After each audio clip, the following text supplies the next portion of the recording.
Hello there, and a very warm welcome to another video from Change Tips and Tools. And yes, it's me again, Phil, the Brummie that hails from Birmingham, England.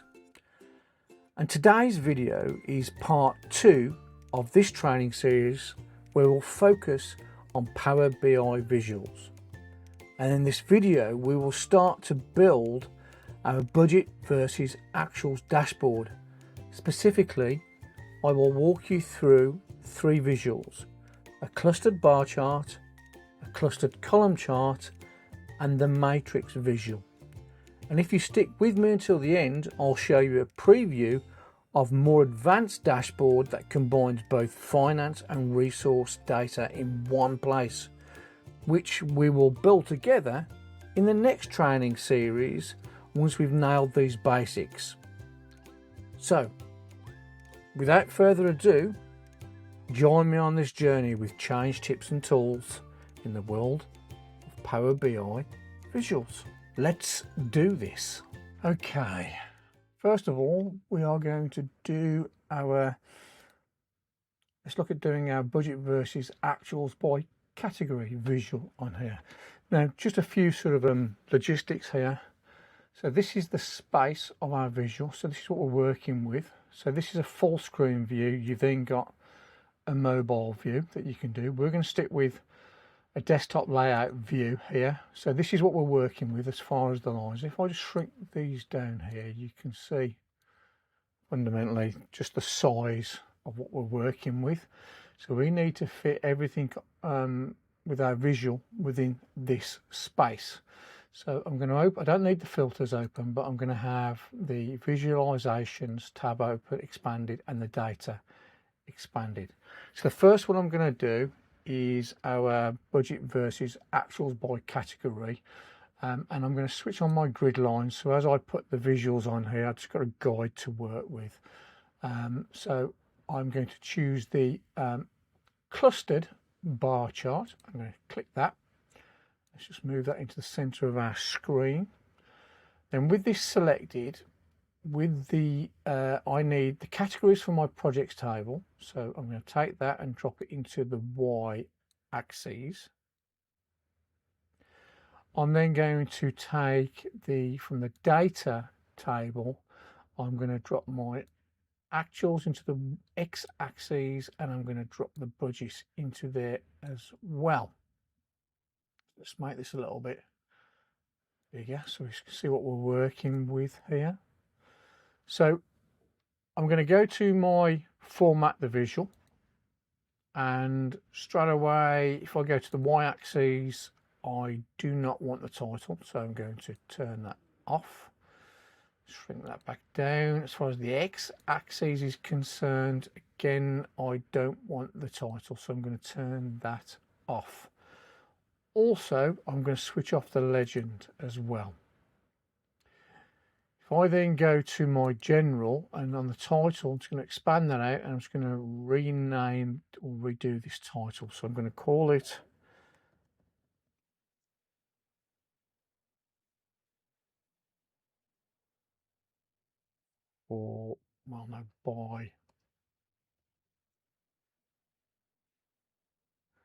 by category. Hit return, and let's just make that bold like so. I'm then going to take also on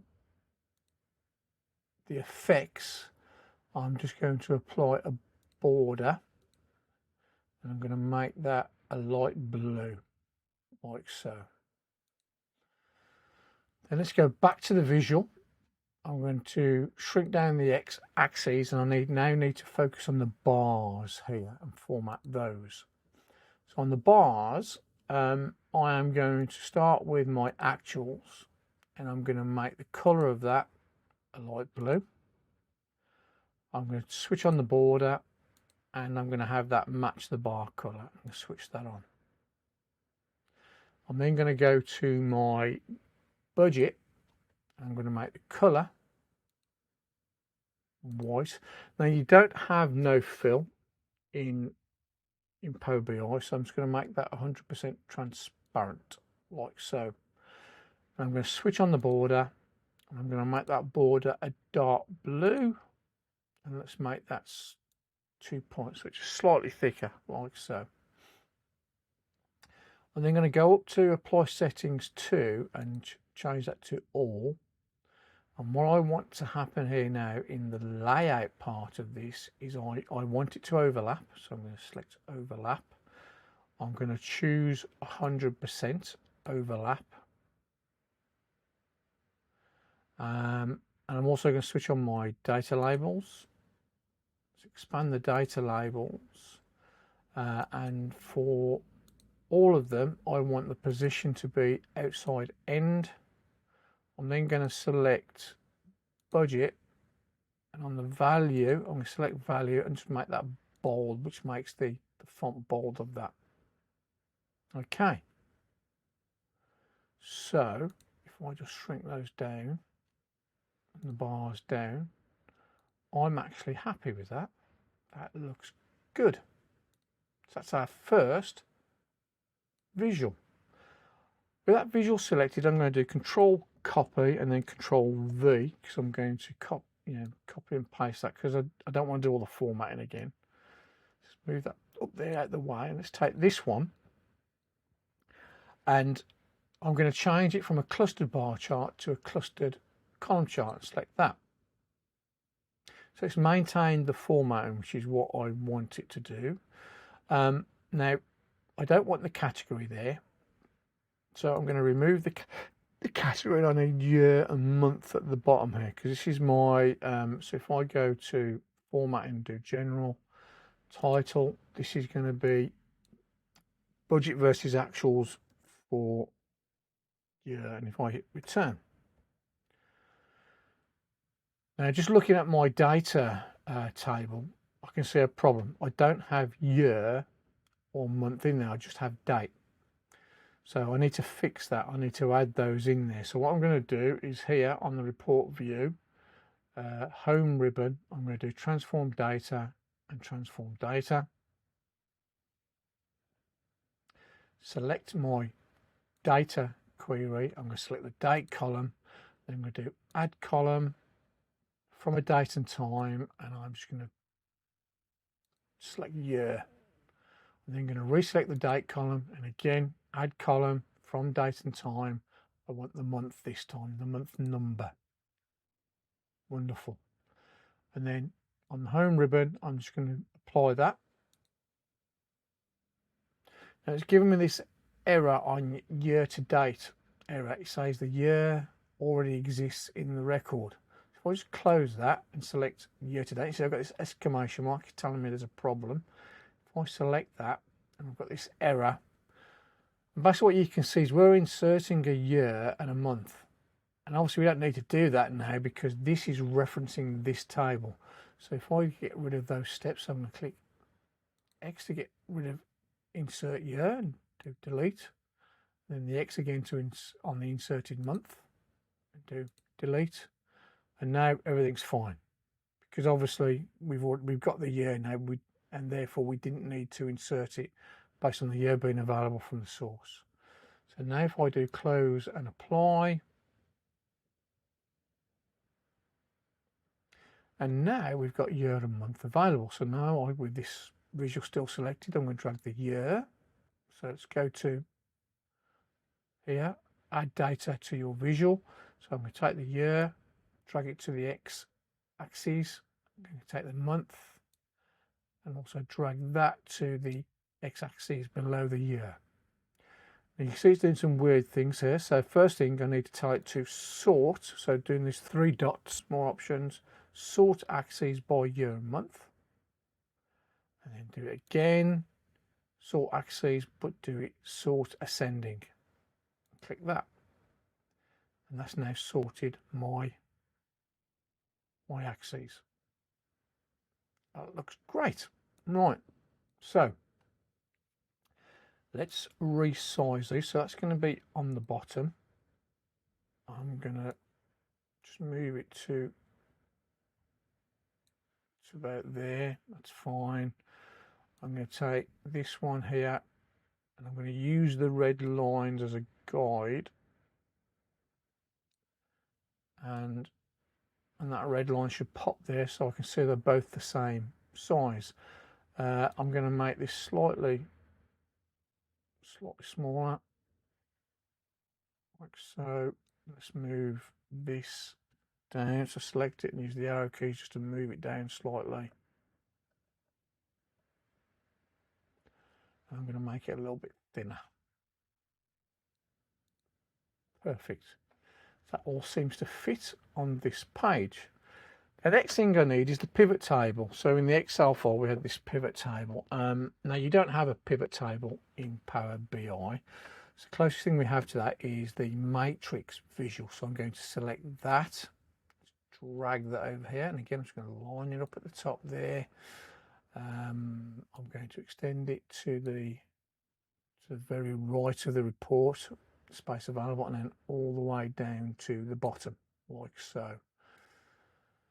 And then with this visual selected, the matrix visual, I need to add some information. So as far as my rows are concerned, it's going to be by category, and then it's going to be by program. I'm going to drop that in there as well. So I expand these within the visual. Boom. Next thing I need to do is I need to put my my actuals information and my budget information into this report. So what I'm going to do is here from the data table, I'm going to take actuals and I'm going to drag it and drop it in the values. And I'm just going to rename that for this visual. I'm going to call it actuals, like so. Hit return. Then I'm going to take the budget and I'm also going to drop that in the values. I'm going to rename it for this visual, so right click on it, rename for the visual, and then again just have the budget there. Hit return. Now you'll see at the moment that these are being displayed as just numbers. So with the actual selected here, I get this option, column tools, and I'm going to change it to a currency. So I'm going to do the drop down on the currency and choose English pound sterling.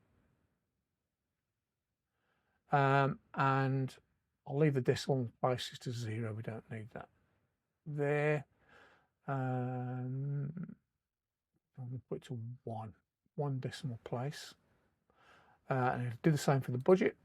Select that in the table, change that to currency. And again, just put 1 decimal place there. Wonderful.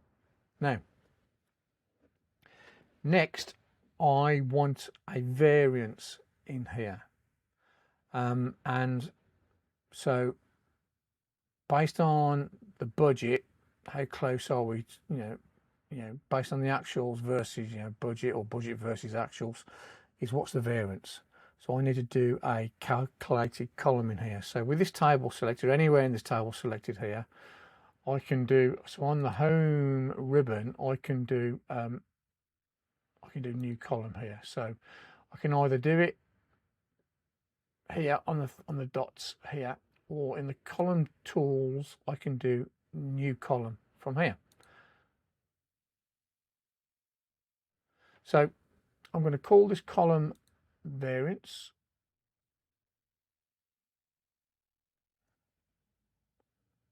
and then the calculation is going to be, so if I type data for the data table and do select budget minus data actuals, and I hit return.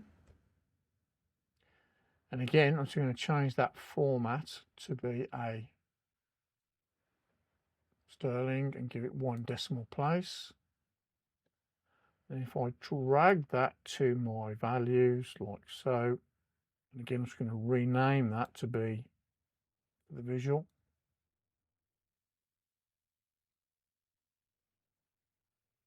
Variance, and hit return. So now I've got my variance. I need to understand from a performance perspective, based on what does that represent as a percentage of my budget. And if we're going to go with a target where they need to be within 10%, 10% or below variance, plus or minus, then we need to create a variance percentage, and we need to put some indicators against that. So I'm going to create, so again with the table selected, now with the home ribbon selected, I can do new measure. And this measure, I'm going to call it VAR, or VAR, short for variance, and just do space percentage, like so. Now, the variance here can either be a positive number or a negative number. So I need to be able to do the calculation based on an absolute number. So I'm going to use the ABS function to return an absolute number, and then I'm going to do sum of my variance, close that bracket on the sum, close the bracket on the ABS, and then divide that by the sum of my budget, and then close that bracket, hit return. I'm then going to turn that into a percentage, and then if I take that variance and I drop that into the values as well, I've now got my percentage score there. Wonderful.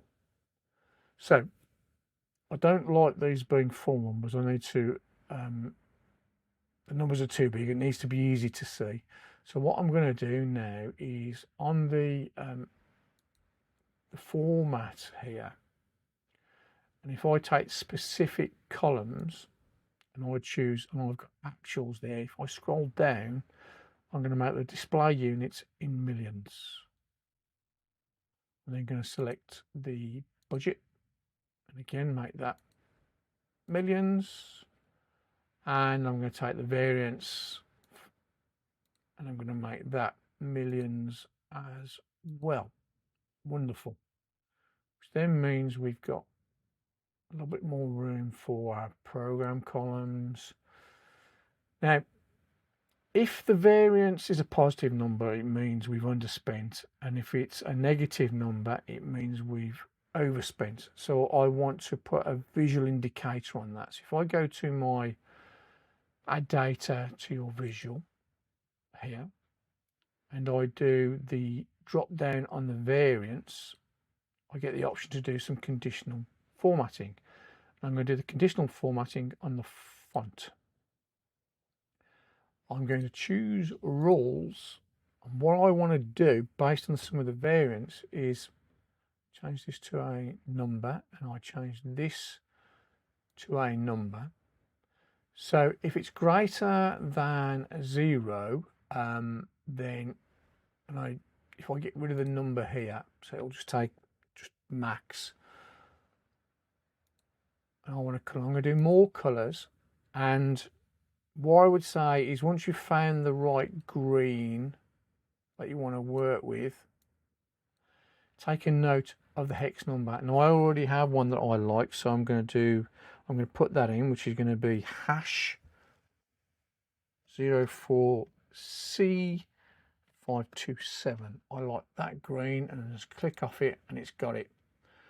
I then need to do something where it's less than 0, so I'm going to do new rule, and here I'm just going to do as far as this one's concerned, I'm going to get rid of that 0, so it's just a min.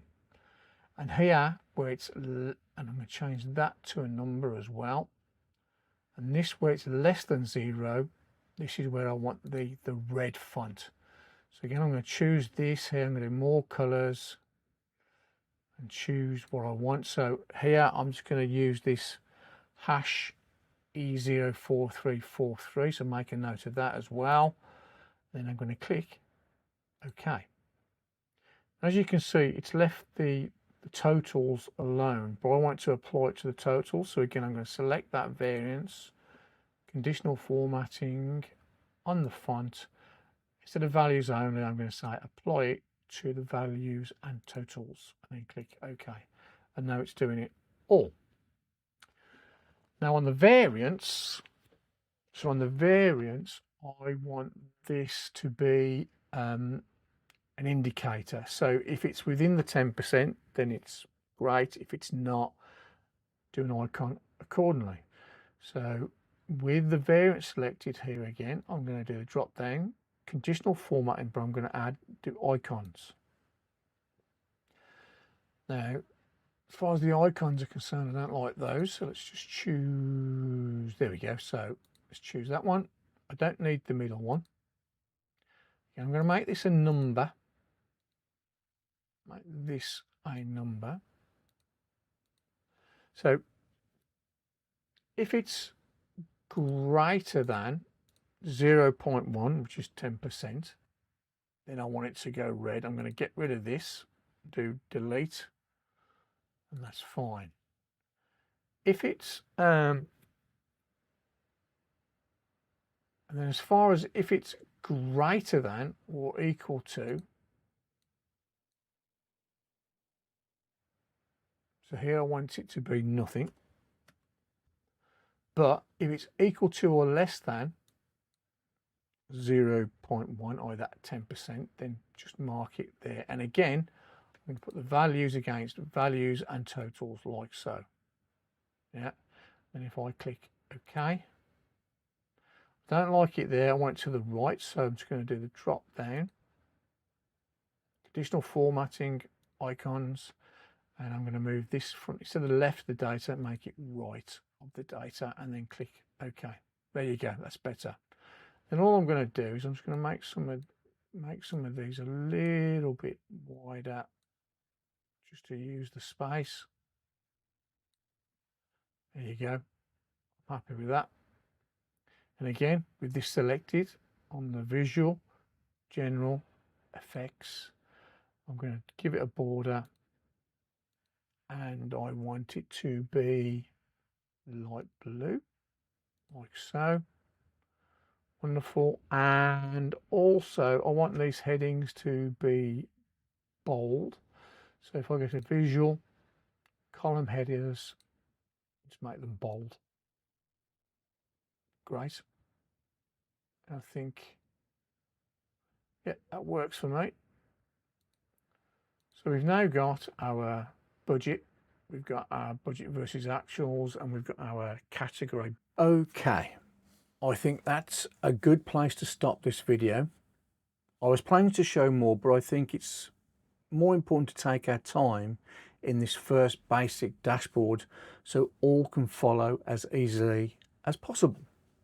In the next video, we will add methods to filter the visuals based on categories such as program, project, and I will add a timeline filter as well. We will also look at card visuals to show summary data such as year-to-date actuals, for example. So we will pause there until the next video, but before I do my usual sign off, as promised, I will show you a preview of what we will create together once we've finished this series on budget versus actuals. Now, this dashboard combines both our budget and resource data into one single Power BI dashboard. As you can see, we will learn some new skills such as DAX, and also I will show you some tips and tricks on how to make your visuals more appealing to your users. Reference the design. So, I hope you found that informative and insightful. If so, please remember to click that like, subscribe, and smash that notifications button for future content. And as always, I wish you a wonderful day wherever you are in the world. Please take care, and I look forward to seeing you in the next video on change, tips and tools. Bye bye now.